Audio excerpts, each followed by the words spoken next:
Bonjour. La forme? Très, très en forme. Toujours, comme toujours. Alors, les téléspectateurs sont là. Oui, bonjour, chers amis, bonjour. It's a pleasure to be with you every morning, always. Alors, on a commencé des sujets ici. C'est une série pratiquement qui se poursuit sur qui prend soin. On a parlé de l'homme qui prend soin. On a parlé des équipements, donc des appareils de dernière technologie que les gens trouveront dans un certain environnement qui est le beauty space. Ouais. Même de ce beauty space, on en a parlé. De l'ambiance. L'ambiance également, tout ce qui rentre dedans. Et aujourd'hui, on va parler du cosmétique, oui, dans le produit, précisément. Oui. Voilà. Les produits peuvent être effectivement l'un des moyens par laquelle on valorise un institut de beauté, c'est-à-dire par la qualité de produits que vous travaillez avec et la qualité de produits que vous vendez. Oui. On peut dire que vous avez une standing bas, moyenne ou haute. Donc souvent, ceux qui ont une bonne moyenne financière, ils utilisent généralement cette moyenne pour mettre les produits d'une certaine classe et pour séduire une certaine population qu'ils considèrent leur cible. Oui. Ça se passe généralement dans les salons qui sont situés, ou les instituts de beauté, les spas, dans des espaces et des lieux poches chics de la ville. Maintenant, les clients, Maintenant, les clients également veulent quelque chose de bonne qualité. Ils sont un peu plus, ou elles sont un peu plus attentionnées sur ce qui va être utilisé sur leur peau. Donc, se dirigent naturellement vers ces endroits et s'adressent à ces institutions pour demander des solutions à leurs problèmes. Alors, maintenant, il faut comprendre qu'on doit avoir une sorte de synergie, comme on disait avant, c'est-à-dire il faut qu'il y ait une compétence appropriée par le professionnel et qu'il faut maîtriser quels produits vont avec quels appareils, parce que certains appareils ont besoin d'associer des produits pour atteindre leurs objectifs. Et il faut maintenant des compétences du professionnel sur la biologie et la physiologie, dans l'anatomie et la physiologie de la peau, ou le corps, le cheveu, le cuir chevelu de la dame, ou les ongles et les mains de la personne sur laquelle on va travailler. Bien sûr. Et c'est des informations qui permettent de faire un diagnostic précis, cas par cas. Alors, dans ces situations, nous avons des difficultés pour maîtriser ce qui se passe dans notre environnement parce que nous ne pouvons pas dire jusqu'aujourd'hui clairement qui est compétent et qui ne l'est pas. Et les clients utilisent souvent des mesures qui ne sont pas fiables pour décider. Ça peut être la vitrine, ça peut être le non commercial, ça peut être le propriétaire, ainsi de suite. Et des fois, même si la propriétaire ou le propriétaire est très compétente, est-ce que les techniciens qui s'occupent de vous sont également compétents? Donc, il y a beaucoup de risques et il y a des conséquences. Maintenant, les produits de beauté, en termes de réalisation scientifique, sont de plus en plus efficaces. Tout à fait. Avant, on avait des molécules assez lourdes qui se permettaient de s'amuser à hydrater et se distraire autour de la surface de la peau avec très peu de possibilités de pénétrer l'épiderme. Aujourd'hui, par contre, nous avons beaucoup de produits tellement raffinés qu'on retrouve les ingrédients dans la circulation, même si ces produits sont destinés pour l'usage externe seulement. Et donc, des conséquences, quand ces éléments se retrouvent dans nos organes, et nos organes le trouvent comme des matières étrangères, il y a d'autres conséquences. Maintenant, on a aussi des produits qui ont un effet très fort pour la modification de la structure de l'épiderme. Des fois, pour des avantages provisoire pour un certain temps, mais plus tard, à long terme, ça fragilise la peau. Des fois, cette fragilisation de la peau l'expose à un intempérie qui n'est pas du tout agréable. Tout à fait.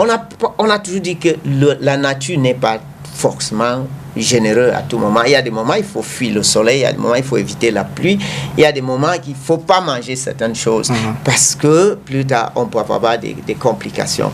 Donc cette discussion peut être faite toute l'année parce qu'il y a plusieurs. Il y a autre situation, c'est que le produit est de très bonne qualité, les informations et les indications sont très bien précises, claires, données par le fabricant, mais le contexte, le fabricant n'est pas au courant.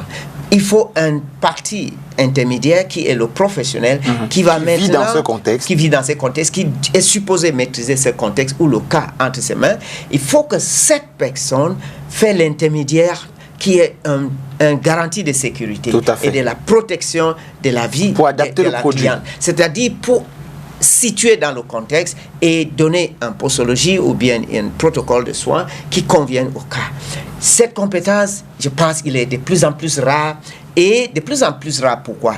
Parce que autant qu'il y a des instituts de beauté, le nombre de personnes qui sont dans les écoles pour apprendre sont de moins en moins nombreux. Et ça, c'est un problème. Et là, ça pose un problème sérieux parce que l'accès à ces appareils, à ces produits est ouvert à tout le monde.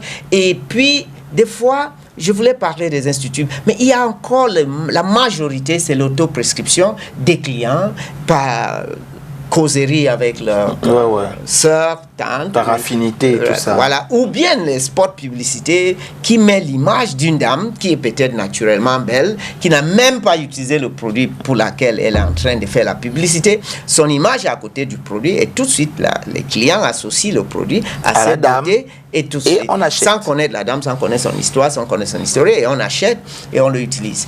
Il y a des images de quelques produits en même temps. Est-ce que c'est maintenant, on peut les faire défiler au fur et à mesure?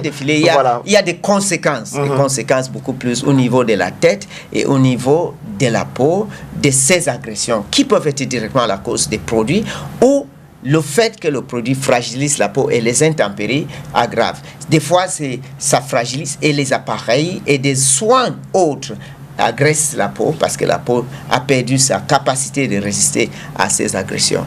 Donc, effectivement, nous avons plusieurs choses qui se passent et dans cette liberté de faire ce qu'on veut, ça s'aggrave davantage parce que vous allez voir dans certaines images que les dommages qu'on voit à la fin, c'est des résultats des années des agressions. Oui. C'est-à-dire, c'est pas Merci à la réalisation de nous proposer ces images pour que tout le monde voit jusqu'où ce qu'on risque quand on a l'utilisation comme ça libérale des produits. Voilà. Et quand vous allez voir par exemple, certaines alopécies qu'on trouve au niveau de la tête, par exemple. Voilà, ça c'est des agressions, vous allez voir que ces images ne montrent pas ce qui s'est passé tout de suite après une semaine. Et quand vous voyez une agression au niveau du cuir chevelu et les peaux abîmées de cette façon, la question que je veux essayer de répondre, c'est que la personne qui se trouve comme ça, il y a peut-être une semaine, avait déjà ces agressions. Elle a toujours espoir. Voilà une alopécie traumatique. Donc, ça, des produits, donc des accessoires. Des fois, c'est des postiches qu'on utilise, des nattes de tresse. Des fois, c'est des défrisants qu'on utilise. Lorsqu'on a ces problèmes, la personne, donc nos clients sont au courant qu'il y a un problème. Et il n'y a pas toujours ces réflexes de mettre fin à tout ce qui se passe. Généralement, on nous dit, si vous mangez certaines choses 2 fois et vous avez la diarrhée, il faut d'abord arrêter de le manger. N'attends pas qu'on t'emmène par l'ambulance à l'hôpital avant que vous vous rendez compte. Ce n'est pas le médecin. C'est-à-dire chaque individu a déjà un minimum d'informations sur son corps. Parce que le corps envoie les informations qu'il faut saisir. Vous faites des produits éclaircissants, par exemple, sur la peau, et vous voyez qu'après un temps, il y a une présentation qui nuit. Quelque chose qui n'est pas harmonieuse, qui pose un problème. Vous devez d'abord arrêter. Tout à fait. Mais souvent, on vous dit, on vous propose l'autre. Le vendeur dans la parfumerie a un objectif de vente et un chiffre d'affaires à réaliser à un moment donné. Donc, si c'est A qui n'a pas marché, dès que non, forcément B. Ça va marcher. Et vous allez voir que de A en B, on est en train d'utiliser aucune réflexion liée au contenu du produit. Aucun argument lié. On va dire non, celui-ci vient d'arriver, c'est mieux que l'autre. Oh, celui-ci vient de tel pays et pas de l'autre pays. Ok, celui-ci a marché pour mon oncle et pour ma tante et ils pensent que c'est effectivement ça. Oh, c'est les enfants qui t'ont donné ça, moi. Donc, vous ne voyez aucun parfumeur en train de vous dire qu'il y a tel principe actif, il y a tels adjuvantes, il y a tels additifs, il y a tel élément qui agit de telle façon et qui donne tel résultat en tel délai. Très rare. Nous n'avons pas ça. Très rare. Mais nous avons des parfumeries. Oui, effectivement. Et des personnes qui y sont. Mais qui ne pourront jamais vous donner ces informations. Que ces personnes, après une formation appropriée. Donc, maintenant, nous comptons sur l'État et les institutions qui ont le devoir de la santé publique. Par exemple, si vous vous levez un jour, Isaac m'a apporté les saletés devant votre porte sans que vous demandez, c'est parce qu'il y a un État qui veille sur ça. Si vous voyez qu'on boit de l'eau de robinet, on n'a pas de maladie, c'est parce que quelqu'un veille sur ça. Moi, je dis seulement qu'ils étendent ce service de santé publique au niveau des cosmétiques pour veiller qui manipule les produits. Au niveau de la vente, au niveau de le conseil, au niveau de l'utilisation, qui sont des personnes qui manipulent au niveau de l'application. Et comment les structures qui appliquent fonctionnent et qui sont des personnes qui doivent... Quelle est la définition au Cameroun d'un esthéticien, d'un coiffeur? Quelle est la définition nationale d'un esthéticien médical? Qu'est-ce qu'il y a la définition d'un parfumeur? Comment on peut homologuer et standardiser ces définitions et vérifier que tout le monde qui se retrouve dans cette poste, voilà. On connaît qui est enseignant d'université, qui est enseignant du collège, tout ça, on connaît qui est un médecin, qui est infirmier, qui est un aide-soignant, on connaît ces choses. Et c'est facile, ça aide la population de ne plus être tenue. Au moment où on continue à laisser que les personnes qui peuvent faire autant de mal, un enfant qui subit des traumatismes comme ça ne fera pas bien à l'école, ne travaillera pas bien à l'école. Quelqu'un qui va au travail avec ses visages ne travaillera pas bien au bureau. Cette personne n'aura pas de bonnes relations avec son conjoint, avec sa famille, et donc c'est pas quelqu'un productif pour la société. L'État forcément devait faire quelque chose pour que cette personne soit rentable, parce que c'est pour notre pays, c'est pour notre communauté. Donc tout ce qui peut diminuer les capacités de l'homme de s'exprimer à la façon le plus élevée de son existence pour pouvoir apporter davantage à son entourage et aider cet entourage à s'épanouir davantage dans un objectif global de la réussite d'une nation, doivent être encadrés, effectivement. Ça, c'est ce qui est dit. Je crois qu'il a été assez clair. Ça avait tout l'air d'un exposé.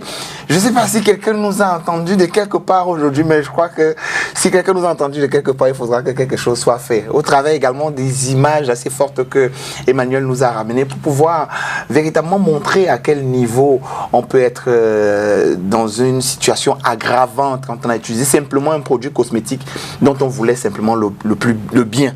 Par contre, pour nous, lorsque ces produits sont utilisés de la façon agréable, nous pouvons avoir tellement de choses que j'aimerais qu'on regarde les images de ça aussi prochainement. D'accord, ce sera la semaine prochaine, le bienfait de produits cosmétiques sur vous. Là, c'est les méfaits.